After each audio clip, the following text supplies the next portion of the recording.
சாட்சா சமாம் சமயா நிவாசாம் கோதாமரண்ய சரணம் சரணம் பிரபத்தி. இன்றைய பாசுரம் 20வது பாசுரம் 33 ஆரம்பிக்கிறது.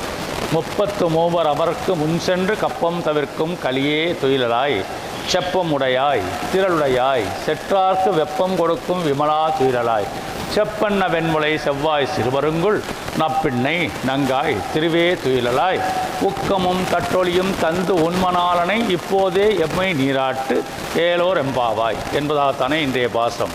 இன்றைய பாசுரத்தினுடைய விஷயம் என்னவென்றால், நமக்கு திருப்பாவை தனியன் 2 இருக்கிறது. ஒன்று நீலாதுங்கஸ்தனகிரி தடி சுப்தமுத்போத்திய கிருஷ்ணம் பாரார்த்தியம் சிவம் ஸ்ருதி சதுர சித்தமத்யாபயந்தீம் சோதிஷ்டாயாம் ஸ்ரஜினிகழம் யாவலா கிருத்திய புங்கே கோதாசை நமைதவிதம் பூயவாஸ்து பூயா அப்படின்னு சமஸ்கிருதத்தில் ஒரு தனியன். இன்னொரு 2 தனியன் இருக்குது. உய்யக்கொண்டார்னு சொல்லக்கூடிய சுவாமி ஆளவந்தாருடைய சிஷ்யர் அவர் பண்ணினார். அன்னவயல் புதுவை ஆண்டாள் அரங்கற்கு பண்ண திருப்பாவை பல்பதியம் இன்னிசையால் பாடி கொடுத்தால் நற்பாமாலை பூமாலை சூடி கொடுத்தாலை சொல்லு சூடி கொடுத்த சுரர்கொடியே தொல்பாவை பாடி அருளவல்ல பல்வளையாய் நாடினி வேங்கடவர்க்கு எண்ணெய் விதி எண்ணெயும் மாற்றம் நாம் கடவா வண்ணமே நல்கு அப்படின்னு 2. இது 2மே உய்யக்கொண்டார்னு சுவாமி எழுது. இந்த 2 தனியனும் உற்பத்தி ஆவதற்கு காரணமாக இருக்கக்கூடிய பாசம் இன்றைய பாசனம்.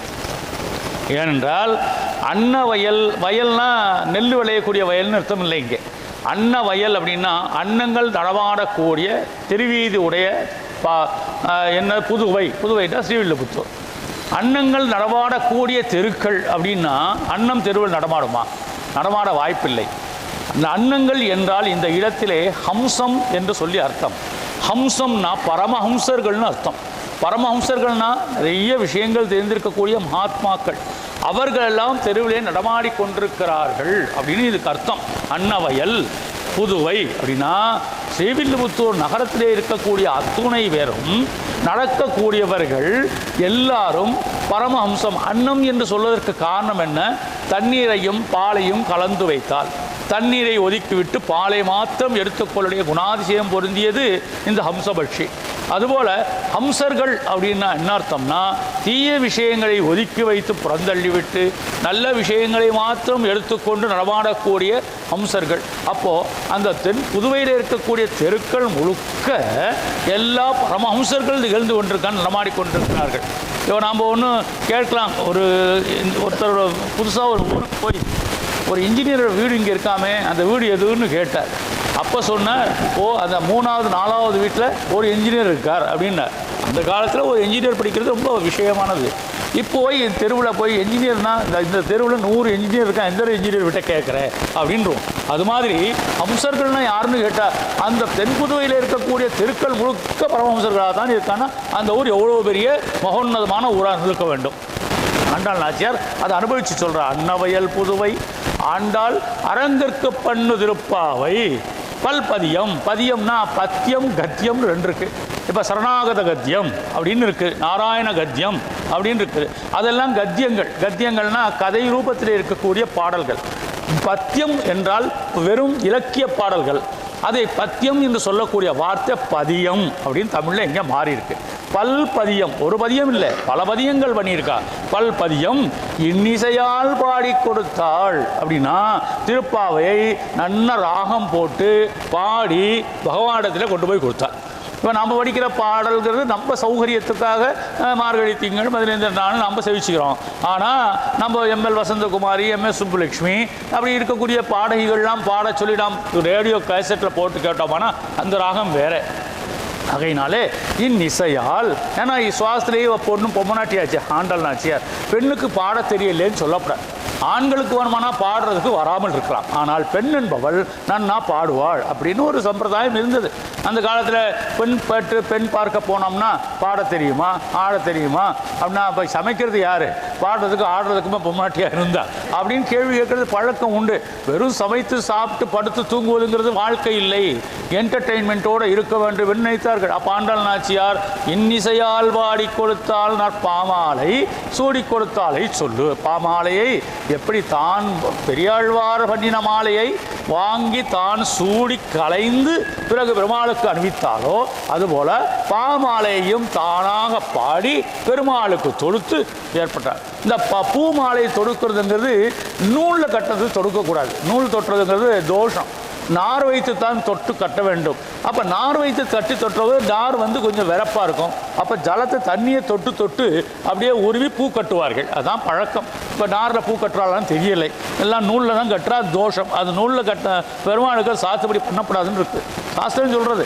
அதனால் நம்ம பூ கட்டணுமானா நார் கொண்டாந்து அதை தண்ணீர் வைத்து கட்டணும். அப்போ பூ கட்டுறது அது சரி. அப்போ இப்போ பாமாலை எதை வைத்து கட்டினால் பெருமாளை பற்றி நினைக்கிற பொழுதும் பெருமாளை பற்றி பாடுகின்ற பொழுதும் கண்ணனை நினைக்கின்ற பொழுதெல்லாம் அண்ணல் நாச்சியார் கண்ணிலேருந்து தண்ணியாக கொட்டுமா. அந்த கண்ணீர் இனிப்பாக இருக்குமா. இப்போ துக்கத்தினால் அழுதா கண்ணீர் உப்பு கறிக்கும், ஆனந்தத்தினாலே சிரிச்சோவானா கண்ணீர் இனிக்குமா. அப்படி சொல்லி வச்சிருக்கா. நம்ம ஆனந்தத்தினால சிரிச்சு நம்ம கண்ணீர் வந்ததாக தெரியலை, துக்கத்தினால கழிச்சு கண்ணீர் வரலை. அப்போ அந்த கண்ணீரை தொட்டு தொட்டு பாமாலை பாடினாள் அப்படின்னு இதுக்கு வியாக்கியானம் சொல்லுகிறார். சூடி கொடுத்த சுடர் கொடியே தொல் பாவை பாடி அருளவல்ல பல்வளையாய் நாடினி வேங்கடவர்க்கு என்னை விதி என்னை இம்மாற்றம் நாம் கடவா வண்ணமே நல்குன்னு தனியன்.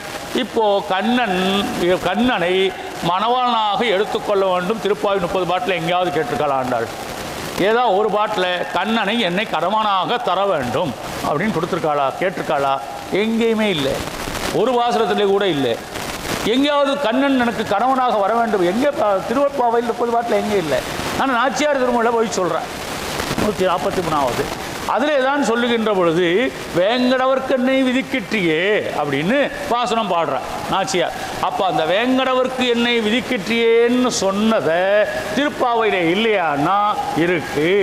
அதற்கு தான் இந்த 20வது பாசுரம் 33 அமருக்கு முன் சென்று அப்படிங்கிற பாசுரத்தில் உக்கவும் தட்டொழியும் தந்து உண்மனாளனை இப்போதே என்னை நீராட்டேலோ ரெம்பாவாய்ன்னு சொல்லி திருவேன்னு சொல்கிறேன். இப்போது இந்த பாசுரத்துக்கு கொடுக்க தனியனை உற்பத்தி ஆவதற்கே உண்டாகி இருக்கக்கூடிய இந்த பாசுரத்தில் நல்ல அற்புதமாக சொல்லி கொண்டு வருகிறாள்.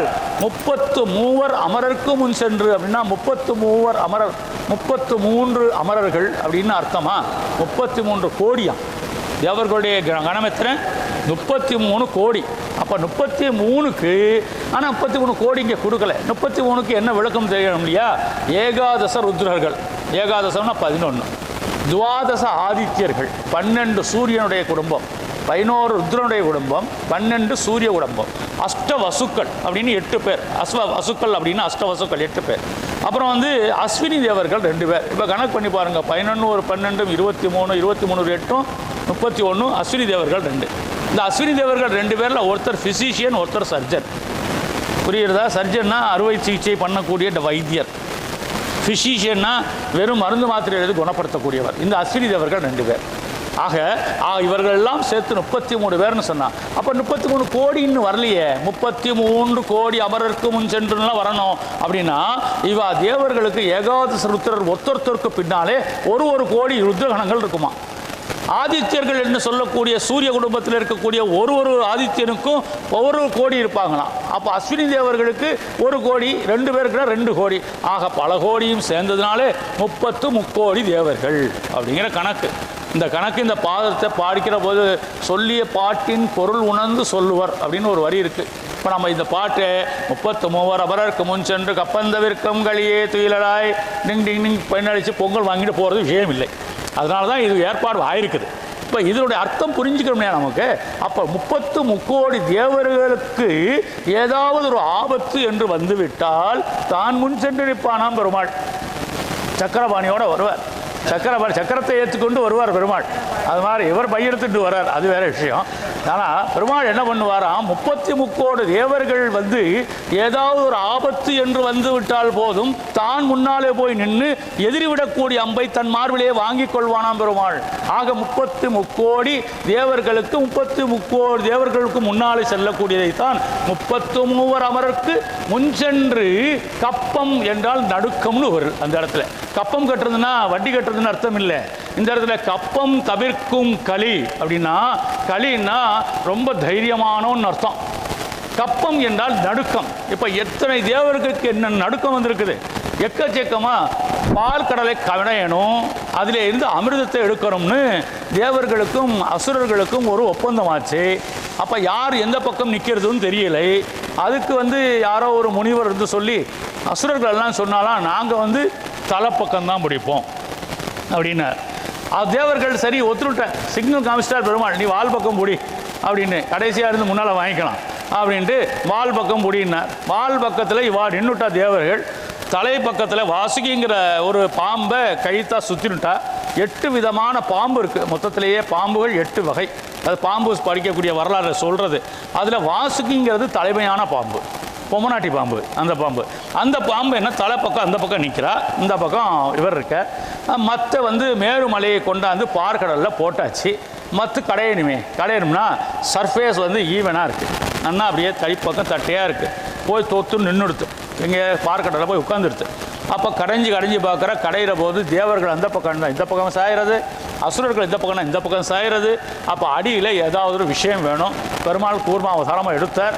பெரிய ஓட்டை கொண்டு பெருமாள் கீழே அந்த மலைக்கு கீழே போய் நின்று அந்த குமிழ் மாதிரி இருக்கக்கூடிய ஆமை ஓடு இருக்கு இல்லையா, அது மேலே மலையை தாங்கி விட்டார். ஒரு சுண்டு விரல்னாலே கோவர்தனகிரிய மலையை தாங்கினார். தன் முதுகிலே ஓட்டை வைத்து கொண்டு கீழே போய் மகாமேரு பர்வதத்தையே தாங்கினார். அப்போ தாங்குற பொழுது இவர்கள் நடுக்கம் இல்லாமல் அப்புறம் கடைய ஆரம்பித்து அப்புறம் என்னமோ வந்ததுன்னு சொல்லுங்க, அர்த்தமாக அமிர்தம் வந்தது. அப்புறம் இந்திரன் வந்தான், மகாலட்சுமி வந்தா, காமதேனு வந்தது, கல்பக விருட்சம் வந்தது, இதெல்லாம் வந்தது. ஏதாவது பெருமாள் எனக்குன்னு ஏதாவது ஒன்று எடுத்துட்டாரா? ஒன்றுமே இல்லை. மகாலட்சுமி மாத்திரம் அவளாக போய் சேர்ந்துட்டா பெருமாள்கிட்ட. சரி, அமிர்தம் கடைகிற பொழுது எல்லாரும் அமிர்தம் வந்துடுது. அதுக்கு முன்னால் ஆழகால விஷம் வந்ததுங்கிறா. ஆழகால விஷமாக வந்ததை பெருமாள் ஏற்கனவே ஆமை ரூபத்தில் கீழே போயிட்டதுனால அது எடுத்துக்க முடியலை. சரி, யாராவது ஒரு கோஷ்டியில் ஒருத்தருக்கு ஒரு விஷயம் என்ன பக்கத்தில் இருக்கிற ஒருத்தர் அதை ஷேர் பண்ணிக்க வேணாமா அப்படின்னு உடனே சிவபெருமான் இந்த ஆழகலா விஷயத்தை நான் எடுத்துக்கிறேன் அப்படின்னு ஓரலாக வாய்னாலே சாப்பிட்டேன். ஒரு விஷயம் தெரிஞ்சுக்கோங்க, விஷத்தை வாய்னால் சாப்பிட்டா வயிற்றுனால போயிடும். ஏதாவது கீரல் இருக்குது, ஏதாவது ஒரு புண் மாதிரி இருக்குன்னா தான் அந்த விஷம் அதில் அப்சர்வ் ஆகும், இல்லைன்னா ஆகாது. விஷம் எந்த பாதிப்பும் உண்டாக்காது. இது அறிவியல் பூர்வமான விஷயம். இப்போ ஆழகால விஷயம் ஒன்றும் பண்ணாதுன்னு சிவபெருமானுக்கு தெரிஞ்சிருக்கு. தூக்கி வாயில் விழிச்சார். இந்த பார்வதி அம்மா சும்மா இருக்காம, ஐயையோ நம்பாத்துக்காரர் பார்வதி விஷம் குடிச்சிட்டாரு, எங்கே என்ன ஆகிடுவாரோ, அவெல்லாம் அமரர்கள் இறந்து போக மாட்டாங்கிறது தெரிய வேணாமா? பார்வதி தனக்கே இருக்கவன அபிமானத்தினாலே வேகமாக போய் கழுத்தை நெரிச்சிட்டான். பூனை நனைஞ்சிருத்துன்னு சொல்லி புழிஞ்சுட்டானா, செத்து போச்சு. ஐயோ குளிப்பாட்டி போட்டு நனைஞ்சிருத்தேன்னு அதை புழிஞ்சு என்ன ஆகும், செத்து போச்சுன்னு அழுதுன்றதானா. இப்போ பார்வதி தேவி போய் கழுத்தை பிடிச்சி இருக்குனான். உடனே கண்டத்திலேயே நிற்கட்டும் அப்படின்னு பார்வதி பிரார்த்தனை பண்ணிண்டா. இதெல்லாம் லீலைகள், அனுபவிக்கணும், அவ்வளவுதான். அப்போ அந்த இடத்துல அப்படியே கருப்பாக புளூ நிலத்தில் வந்துருச்சான். திரு நீல கண்டர்னு அவருக்கு சிவபெருமானுக்கு பேராயிடுச்சு. இப்போ அமிர்தம் வந்துடுதுங்கிறது கீழே மேலே இருந்து சத்தம் போடுறாங்க. பெருமாளுக்கு தெரிஞ்சிடுது. ஏன்னா அமிர்தத்தை உண்டாக்கி மேலே விட்டது அவர் தான். இல்லை அவர் கை நாள் இல்லாமல் வேற எங்கே இருக்குது? அவர் ஆமை ரூபத்தில் அமிர்தம் எங்கேருந்து அடியிலேருந்து தானே வரணும். அப்போ அடியில் அமிர்தம் எப்படி வந்ததுன்னு சொல்லி வில்லுக்குரி சுவாமிகள்னு ஒரு சுவாமி ஒருத்தர், அவர் இங்கே பக்கத்தில் ஒரு சிவவைஷ்ணவ ஆச்சாரியர். அவர் இந்த ஸ்ரீரங்க மகாத்மியம் என்று சொல்லக்கூடியதில் இருக்கக்கூடியதை தொகுத்து ஒரு கிரந்தம் பண்ணிருக்கார். அந்த கிரந்தம் அமிர்தேஸ்வர கிரந்தம் அப்படின்னு பேர், அமிர்தாதி கிரந்தம்னு ஒரு கிரந்தம். அந்த கிரந்தத்தில் அவர் என்ன சொல்கிறார், இப்போ அமிர்தம் உள்ளே கலசத்துக்குள்ளே போய் கிடக்குன்னா அது யார் போட்டது? தானாக உற்பத்தி ஆச்சு இல்லையா? பகவானுக்கு பெருமாள் பார்க்கடலில் தூயின்னு இருக்கிற பொழுது வேர்த்ததுன்னா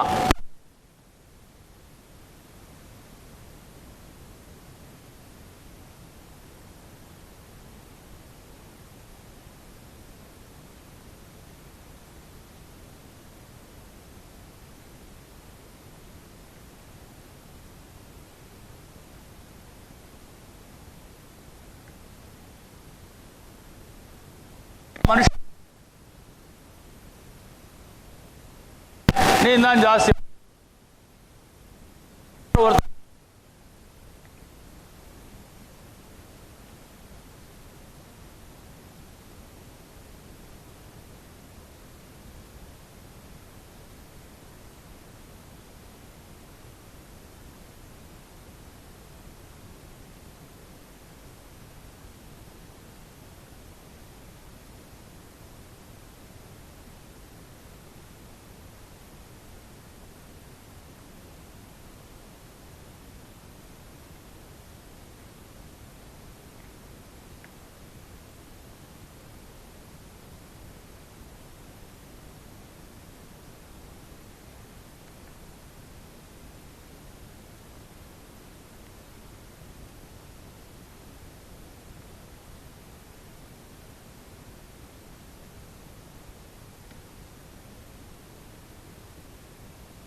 வேண்டும் என்று நினைத்தாள்.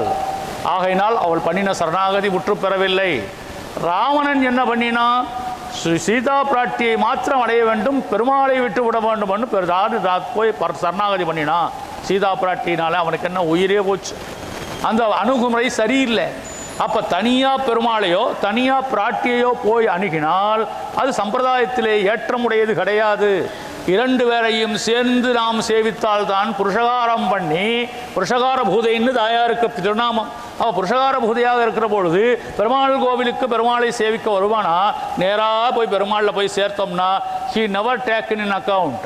அட்டனன்ஸில் ஆப்ஷன் தான் போடுவேன். நேராக தாயாரை போய் பார்த்துட்டு வந்தியா அட்டனன்ஸு அப்படின்னா தாயாரை போய் சேவிச்சுட்டு பெருமாளை போய் சேவிக்கலைன்னா பிரச்சனை இல்லை. ஒத்துக்குவார் பெருமாள். எங்காத்துக்காரியை பாட்டு இல்லையோ, அட்டனன்ஸ் உனக்கு விழுந்துடும் போயிட்டே இரு, பயோமெட்ரிக் இங்கே தான் வச்சுருக்கேன், இங்கே டைரெக்டாக வந்து பார்த்துட்டு நீ அட்டனன்ஸ் கொடுத்துட்டு போயிட்டே இரு அப்படின்றவ. இப்போது முதல் பாசனத்திலையும் ரெண்டாவது பாசனத்திலையும் இப்படி சொன்னதுடைய தாத்பரியம், இங்கே சூர்பனகை தாயாரை விட்டு பெருமாளை சரணாகதி பண்ணது தவறானது, ராவணன் பெருமாளை விட்டுட்டு சீதா பிராட்டியை சரணாகதி பண்ணது தவறானது. கதைகள் வேறுமானா எப்படி போகலாம். ராவணன் என்பவன் ஒரு ஜீவாத்மா, இந்த பக்கத்தில் சூர்பனகைங்கிறது ஒரு ஜீவாத்மா. அவள் ரெண்டு பேரும் பரமாத்மா. யார்? பெருமாளும் தாயாரும். அப்போ அவர்களை அடைய வேண்டும் நினைப்பது என்னது அர்த்தம்? சரீர சம்பந்தத்தில் அடைகிறதுங்கிறது அர்த்தத்தில் நம்ம எடுத்துக்கப்படாது. பகவானத்தில் போய் சேர வேண்டும் என்கிற அர்த்தம். அப்போ இவை ரெண்டு பேரும் முறை தப்பி பிடித்தமையினாலே இவர்களுக்கு சரணாகதி முற்று பெறவில்லை. இதே இடத்துல விபீஷணன் என்ன பண்ணினா, திரிசடை மூலமாக விபீஷணோட பொண்ணு திரிசடைங்கிற பொண்ணு யாருக்கு பக்கத்தில் சீதா பிராட்டி பக்கத்திலேயே ஆசுவாசப்படுத்தி நின்று அவளை காப்பாற்றின்னு இருந்தா. நல்ல பெஸ்ட்டு ஃப்ரெண்ட் ஆகிட்டா திரிசடை. யார்? விபீஷனுடைய பொண்ணு. அப்போ அங்கே பக்கத்தில் இருந்ததுனாலே சீதா பிராட்டியினுடைய சம்பந்தம் திரிசடைக்கு ஏற்பட்டு திரிசடையின் தகப்பனாக விபீஷணாழ்வான் இருக்கிறதுனாலே அவருடைய சம்பந்தத்தை புருஷகாரத்தை பண்ணிக்கொண்டு எங்கே போய் சேர்ந்தார்? ராமனிடத்திலே போய் சேர்ந்தார். சீதையும் ராமனும் பிரிந்தே இருந்தால் கூட புருஷகார பூதையாக இருக்கக்கூடிய சீதா பிராட்டியிடத்திலே தன்னுடைய விண்ணப்பத்தை வைத்து கொண்டு ராமனிடத்திலே போயிருந்தனாலே அவன் பிழைத்தான். அவனுடைய சரணாகதி பூர்ணியமாயிடுது. ஆகையினாலே முறை தப்பி பிடிக்கிறார்கள் இந்த இடத்துல ஆண்டாள் நாச்சியார். முதல் நப்பிண்ண பிராட்டியை எழுப்பி பார்த்தால் கேட்டுக்களை, பெருமாளை மாத்திரம் எழுப்பி பார்த்தால் முந்தைய பாசுரத்தில் கேட்கலை. ரெண்டு பேரையும் சேர்த்து இங்கே எழுப்பணும்ட்டு முதல் 4 வரியை பெருமாளுக்கும் அடுத்த 4 வரி நப்பிண்ணைக்குமாக சேர்த்து எழுப்புகிறார்கள். இப்போது நப்பிண்ண பிராட்டிக்கு மேலே ஒரு கண் எப்போவுமே கண்ணனுக்கு. ஒரு அண்ணா கல்யாணம் பண்ண போகிற முறை பொண்ணு நீலாதேவி, ஸ்ரீதேவி, பூதேவி, நீலாதேவி. நீலாதேவியினுடைய அம்சம் தான் நப்பிண்ண பிராட்டி. பூதேவியோட அம்சம் இங்கே ஆண்டாள். ஸ்ரீதேவி ஆல்ரெடி இருக்கா. அப்போது இந்த நீலாதேவி ஸ்ரீதேவிக்கு ஸ்வரூபமாகவே இருக்கக்கூடியவள். அதனால்தான் நப்பிண்ணை நங்காய் திருவே துயிலாய் அப்படின்ற. திரு அப்படிங்கிறது மகாலட்சுமியோட சம்பந்தம் இல்லையா? அப்போ இந்த இடத்துல என்ன சொல்கிற? 33 அபரர்க்கு முஞ்சென்று கப்பம் தவிர்க்கும் களியே துயிலாய். களின்னா மிடுக்குடையவன், எல்லாவிடத்தையும் செப்பம் உடையாய் திரள் உடையாய் செற்றார்க்கு வெப்பம் கொடுக்கும் விமலா துயிலாய். இந்த இடத்துல செப்பம்னா நேர்மைன்னு அர்த்தம். அவன் நேர்மையாக பண்ணினானா? அமிர்தத்தை கொண்டாந்து நேர்மை இல்லை, கொடுக்கலையே. நேர்மை. செற்றார்க்கு வெப்பம் கொடுக்கும் விமலன். மலம் அப்படின்னா குற்றமுடையதுன்னு அர்த்தம். விமலன்னா குற்றம் இல்லாதது.